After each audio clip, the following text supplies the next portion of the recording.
नमस्कार दोस्तों, कैसे हो आप सब? बढ़िया हो? ओके। दोस्तों सबसे पहले तो आप सभी का YST में एक बार फिर से स्वागत है। दोस्तों आज हम कक्षा 9वीं की गणित के चैप्टर नंबर 1 जिसका नाम है दोस्तों संख्या पद्धति, इसे आप इंग्लिश में नंबर सिस्टम के नाम से जानते हैं, उसके बारे में दोस्तों चर्चा करेंगे। दोस्तों जो अध्याय 1 है उसमें क्या क्या चीज़ें पढ़नी है उनका आज हम दोस्तों विश्लेषण करेंगे, बहुत ही गहराई से समझेंगे एक्चुअल में इस चैप्टर में दोस्तों जो पॉइंट हैं वो कौन कौन से पॉइंट दोस्तों हमें पढ़ने हैं। दोस्तों इस चैप्टर को बताने का मेरा उद्देश्य यही है कि इसमें आप जो चीज़ें सीखोगे वो दोस्तों आपको एक क्लियर हो, आपको दोस्तों इस चैप्टर को सीखने के लिए पहले से एक माइंडसेट आपका क्लियर हो कि हमें क्या चीज़ें पढ़ना हो, ताकि दोस्तों जब आप बीच में कोई चीज़ें पढ़ें तो दोस्तों आपको कोई आश्चर्य न हो कि ये चीज़ें क्या हैं।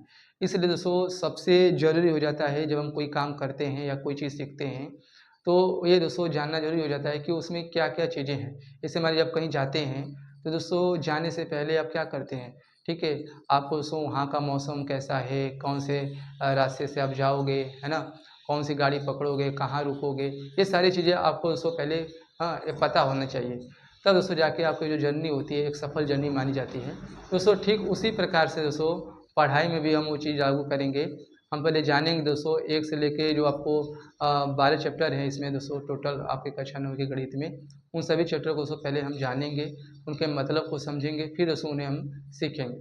दोस्तों आइए आज के इस लेक्चर को देखते हैं, संख्या पद्धति को समझते हैं, इसमें कौन-कौन से पढ़ना है, ठीक है? दोस्तों अगर इस चैप्टर की बात करें, दोस्तों यह जो अध्याय 1 है जिसे हम संख्या पद्धति कह रहे हैं, ये टोटल दोस्तों 6 एक्सरसाइज में बँटा हुआ है, 6 प्रश्नावली में बँटा हुआ है। 1.1, 1.2, 1.3 इस तरह से दोस्तों 1.6 तक हमें सो टोटल 6 प्रश्नावली इसमें पढ़ने हैं अध्याय 1 में। अच्छा, अब सो इस संख्या पद्धति जो अध्याय 1 है इसमें दोस्तों कौन-कौन से मेजर टॉपिक पढ़ने हैं वो दोस्तों मैं आपको बता देता हूँ। दोस्तों इसमें सबसे पहला जो टॉपिक पढ़ना है दोस्तों परिमेय संख्या, यानी जिसे हम इंग्लिश में रैशनल नंबर कहते हैं, इसे पढ़ना है। फिर दोस्तों पढ़ना है दूसरा नंबर पर हमें पढ़ना है दोस्तों अपरिमेय संख्या यानी इरेशनल नंबर। फिर दोस्तों आपको तीसरा जो टॉपिक पढ़ना है वो पढ़ना है वार्षिक संख्याओं के लिए घातांक नियम।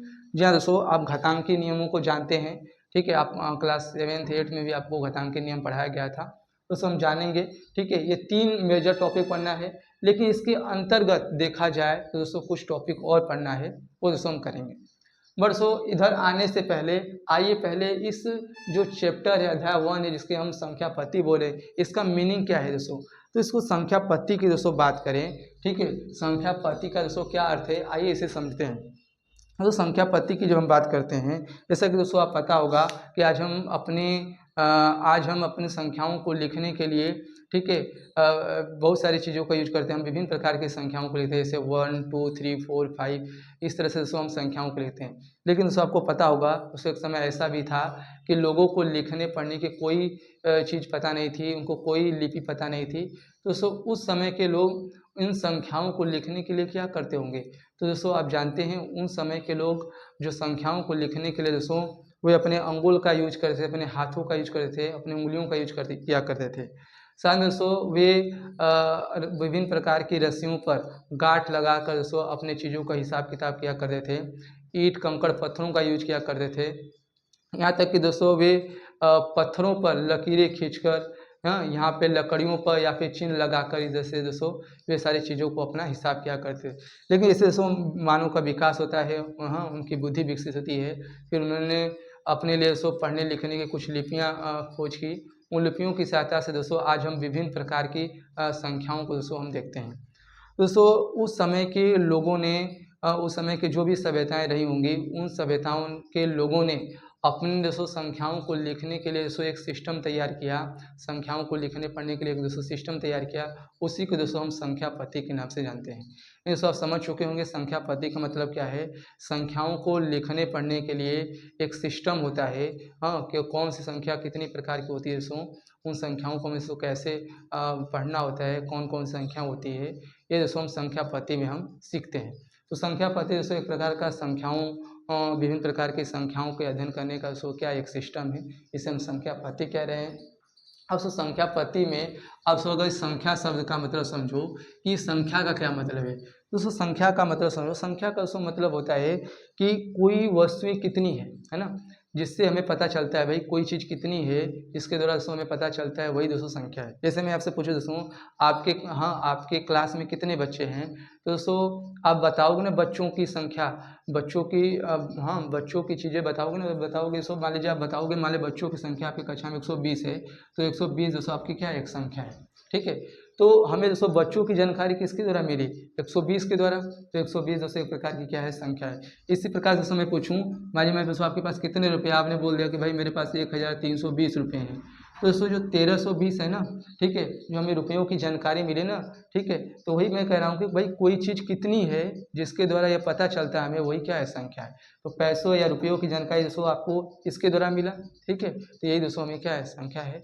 आप सब समझते हैं कि जो संख्याएं होती हैं, इन संख्याओं का निर्माण कैसे होता है। दोस्तों देखो, किसी भी संख्या का जो निर्माण होता है दोस्तों, वो होता है, ठीक है, अंकों से होता है, ठीक है। आप सीधे यहाँ पे देख पा रहे होंगे, जो ये संख्या आपके सामने 4 अंकों की लिखी है, हाँ, यहाँ पे दोस्तों कितने अंक है, दोस्तों 4 अंकों की संख्या है, तो 4 ही अंक होंगे, ठीक है। दोस्तों यहाँ पे देखो 0 है ना, 1 है, 3 है, 2 है, यहाँ पे दोस्तों 4 यहाँ पे डिजिट आपको दिए गए हैं। तो संख्याओं का दोस्तों निर्माण किससे होता है, ठीक है, संख्याओं का निर्माण आपसे अंकों से होता है, ठीक है। अब हम प्रश्न उठता है कि जो अंक कितने होते हैं, अंक का मतलब क्या होता है। तो दोस्तों हमने संख्याओं को लिखने के लिए ना कुछ संकेत बनाए हैं, प्रतीक बनाए हैं, वे सब संकेत जानते ही होंगे, वे कौन कौन से संकेत होते हैं, वे संकेतों को आप जानते होंगे। सो जैसे 0 होता है ना, 1 होता है, 2 होता है, 3, 4, 5, 6, 7, 8, 9, ये दोस्तों हमने ये 10 संकेत बनाए हैं विभिन्न प्रकार की संख्याओं को लिखने के लिए। दोस्तों दुनिया के कोई भी संख्या हो, दोस्तों हम इन्हीं संकेतों का यूज करते हैं। अब आप समझ चुके होंगे कि अंक की क्या परिभाषा है, डिजिट, भाई किसी संख्या को लिखने के लिए जिन प्रतीकों का हम यूज करते हैं, उसी को दोस्तों हम क्या कहते हैं, अंक कहते हैं, ठीक है। अब टोटल कितने अंक होते हैं, तो दोस्तों याद रखना टोटल 10 अंक होते हैं। इन्हीं की सहायता से दोस्तों हम विभिन्न प्रकार की संख्याओं का अध्ययन करते हैं। अब प्रश्न उठता है कि भाई संख्याओं के प्रकार, तो सब हम संख्याओं के प्रकार की बात करते हैं, तो दोस्तों अगर देखा जाए तो दोस्तों बेसिकली जो संख्या होती है उसे हम 2 भागों में बांट के पढ़ते हैं। एक होती है हमारी दोस्तों वास्तविक संख्या, और दूसरी कौन सी संख्या होती है भाई, दूसरी जो संख्या होती है दोस्तों हमारी होती है काल्पनिक संख्या, ठीक है। फिर दोस्तों हम वास्तविक संख्याओं के अंदर जाते हैं, तो हमें वास्तविक संख्या 2 प्रकार के देखने को मिलती है। एक होती है परिमेय संख्या, और दूसरी होती है दोस्तों अपरिमेय संख्या। जो हम परिमेय संख्या की बात करते हैं, तो ये हमारा 2 प्रकार का होता है। एक होता है दोस्तों भिन्न, और दूसरा होता है दोस्तों पूर्णांक। पूर्णांक की भी हम आगे बात करते हैं। दोस्तों पूर्णांक 3 प्रकार के होते हैं। एक होता है धन पूर्णांक, ऋण पूर्णांक और शून्य पूर्णांक। धन पूर्णांक को दोस्तों हम प्राकृतिक संख्या के नाम से जानते हैं। जब धन पूर्णांक और शून्य पूर्णांक को जोड़ देते हैं दोस्तों, एक नई संख्या का परिवार उत्पन्न हो जाता है, जिसे हम पूर्ण संख्या के नाम से जानते हैं। फिर आगे दोस्तों हम इसी प्रकार के विभिन्न संख्याओं का अध्ययन करेंगे। जैसे हम दोस्तों जानेंगे भाज्य संख्याएं, सम विषम संख्याएं, है ना, और उसके बाद जानेंगे असहभाज्य संख्याएं, ऐसे दशमलव संख्याएं, घातांकी संख्याएं। इस प्रकार से बहुत सारे संख्याओं को हम दोस्तों आगे डिटेल से अध्ययन करेंगे। दोस्तों देखो, मैं आपको बता दूं, पढ़ना तो दोस्तों हमें 2 ही संख्याओं का है, परिमेय संख्या और अपरिमेय संख्या। लेकिन दोस्तों हमें परिमेय संख्याओं को समझने के लिए, अपरिमेय संख्याओं को समझने के लिए दोस्तों हमें कुछ बेसिक संख्याओं का आइडिया होना बहुत ही जरूरी है। जैसे प्राकृतिक संख्याएं, पूर्ण संख्या, पूर्णांक, इन्हें जब तक आप दोस्तों नहीं समझोगे बेसिक चीज़ें, तो ये संख्याएं समझ में नहीं आएंगी। तो सबसे पहले दोस्तों हम सभी संख्याओं को देखेंगे, डिटेल से उनका अध्ययन करेंगे, उनसे कुछ अच्छे फैक्ट्स को भी जानेंगे। फिर दोस्तों हम अपने जो हमारा अध्याय है, मैंने पहले ही बता चुका है, जो हमारा अध्याय है 3 भागों में बटा है। सबसे पहले जानेंगे दोस्तों परिमेय संख्या। परिमेय संख्या में दोस्तों क्या क्या पढ़ना है ये भी आप देख लो। परिमेय संख्या पहले समझेंगे दोस्तों, परिमेय संख्या उसके कुछ तथ्य। सबसे पहले जानेंगे दोस्तों परिमेय संख्या की परिभाषा, इससे कुछ फैक्ट्स को जानेंगे। फिर दोस्तों जानेंगे परिमेय संख्याओं से संबंधित कुछ प्रश्न। तो कौन कौन से दोस्तों प्रश्न पढ़ने, 4 प्रकार के दोस्तों प्रश्न पढ़ने। हमें पहले जाना है दोस्तों 2 परिमेय संख्याओं के बीच अन्य परिमेय संख्या ज्ञात करना। फिर दोस्तों जानेंगे परिमेय संख्याओं का दशमलव निरूपण, कैसे दोस्तों हम एक परिमेय संख्या को दशमलव रूप में व्यक्त करते हैं, तो कैसा उसका दशमलव निरूपण आता है, वो हम देखेंगे। फिर दोस्तों जानेंगे दशमलव संख्या को परिमेय संख्या, अगर कोई दोस्तों दशमलव संख्या दे दे, फिर दोस्तों उसे परिमेय संख्या में कैसे लिखोगे, P/Q के फॉर्म में कैसे लिखोगे। फिर दोस्तों चौथे डी नंबर पर जानेंगे परिमेय संख्या को दोस्तों संख्या रेखा पर, नंबर लाइन पर दोस्तों उसको रिप्रेजेंट करना सीखेंगे। इन सारी चीज़ों को सीखने के बाद दोस्तों हम आएंगे अपरिमेय संख्या। अपरिमेय संख्या में दोस्तों वही पहले करेंगे, अपरिमेय संख्या क्या होती है दोस्तों। अपरिमेय संख्या को ना हम कड़ी संख्या भी बोल देते हैं दोस्तों, हम तो दोस्तों कड़ी संख्या भी कैसे, अपरिमेय संख्या को। अपरिमेय संख्या में दोस्तों जानेंगे कि अपरिमेय संख्या, उसके कुछ फैक्ट्स, अपरिमेय संख्या की परिभाषा को जानेंगे, इसके कुछ इंपॉर्टेंट फैक्ट्स को भी दोस्तों देखेंगे। फिर दोस्तों पढ़ेंगे अपरिमेय संख्याओं से संबंधित कुछ प्रश्न। फिर कौन कौन से प्रश्न हैं, अब दोस्तों हम 2 ही प्रकार के इसमें प्रश्नों को सीखेंगे। अपरिमेय संख्याओं का दोस्तों हम जोड़, घटाना, गुणा, भाग सीखेंगे, और भी अपरिमेय संख्याओं से बहुत सारी चीज़ें होती हैं दोस्तों, ठीक है, वो भी हम चीज़ें देखेंगे आगे। फिर दोस्तों इन्हें हम संख्या रेखा प्रदर्शित करेंगे। जिस प्रकार से परिमेय संख्याओं को प्रदर्शित करेंगे उस प्रकार से अपरिमेय संख्या को भी संख्या रेखा प्रदर्शित किया जा सकता है, उन्हें हम देखेंगे। फिर लास्ट पॉइंट जो आता है, तीसरा जो पॉइंट आता है वो होता है सो वास्तविक संख्याओं के लिए घातांक नियम। घातांक दोस्तों कुछ नियम होते हैं, 10-12 नियम होते हैं।